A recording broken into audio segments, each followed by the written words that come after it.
Good morning, everybody. Welcome to Rhyme of the Times for the weekend, 21st of March 2026. AFCON result overturned.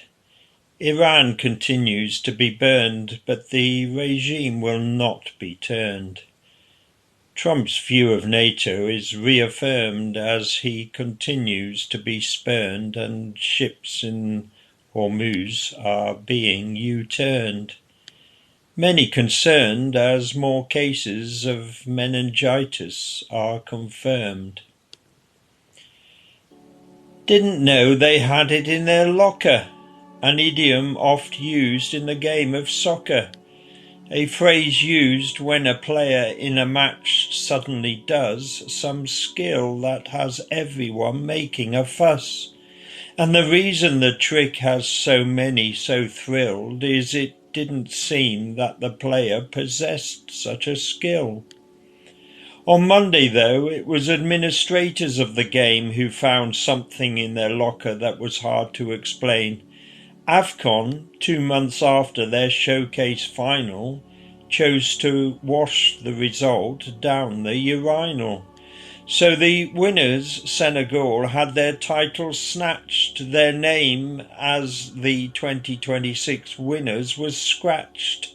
The 1-0 win on the pitch 2 months ago now switched to 3-0 to the host country, Morocco. On January the 18th, there had been a major football final scene never before seen. A tense match exploded at the end fundamentally when Morocco were awarded a dodgy penalty. This was just after Senegal had had a goal chalked off, so the Lions of Teranga snarled and walked off.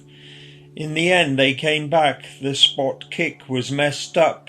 The Lions roared and then scored and took the cup. African football's biggest event ending in a spat. Quite unedifying, but that was that. That's what everyone thought. That was the position until the CAF Appeal Board's nuclear decision. Senegal will now appeal, and God help anyone who dares try to tell them that they never won. A meningitis outbreak in Kent had killed 2. By Wednesday, people were forming a queue to get vaccinated against the disease, which has brought a number of people to their knees. As well as the 2 young people who are dead, many others have ended up in a bad way in bed. The source of the outbreak is not a mystery. It originated in club chemistry. The nightclub in Canterbury where the first cases arose is, for the time being, remaining closed. And as the number of cases quickly grows, the reasons for such speed are hard to diagnose. Vaping, smoking, kissing, coughing, who knows? But it's lots of people in a closed space who got close.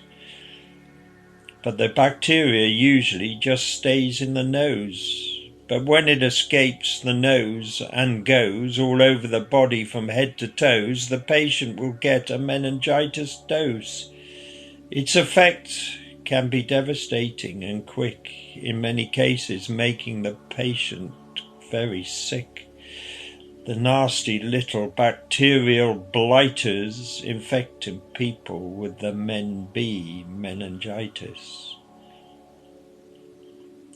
Far away, Iran's still being battered and bruised, but all off-ramps offered by America are refused. Iranians are resilient and used to tough times, having suffered sanctions since 1979. Geography's given them a huge bargaining chip. First dibs on the Straits of Hormuz for fish and ships.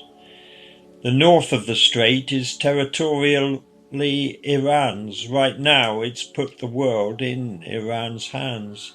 International trade being made awkward. Going forward through the strait is not straightforward.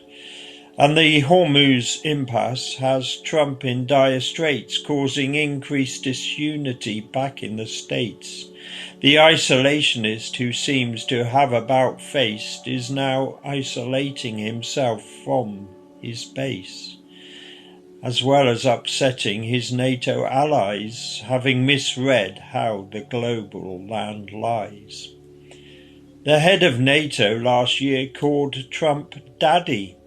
On Monday, Daddy got in a right old paddy, annoyed with NATO members, his de facto kids, for seeming to try to put his war on the skids, dragging their feet over dragging their fleets to where the Persian and Omani Gulfs meet. Much of the international community, as usual, think Trump is being slightly delusional. TDS has become a commonplace acronym, Trump Derangement Syndrome, attacking him.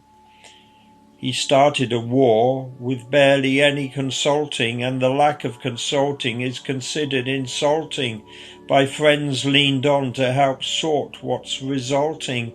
No surprise to find they are hardly exalting. Why would they assist when relations are soured, as they were on Friday when he called NATO cowards? Epic fury may well have been military brilliance, but it took little account of the mullah's resilience. Key players in the regime may be dropping like flies, but a replacement is found for each one that dies. This week the heads of security and intelligence were killed by acts of US belligerence. There's little doubt that Iran has been routed. Their capitulation Trump never would have doubted. But defiant words from Tehran are still spouted. Trump may want to back out, but how to go about it?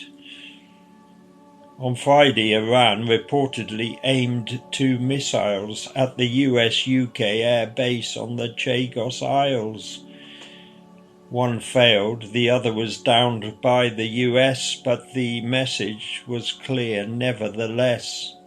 If Iran can send missiles at such a range, the whole picture is suddenly dramatically changed. If they are capable of reaching Diego Garcia, they can send their missiles as far as here. No great drama at the Oscars, with the 2 big winners. One battle after another won its battle with sinners. Both of them, of course, box office money spinners.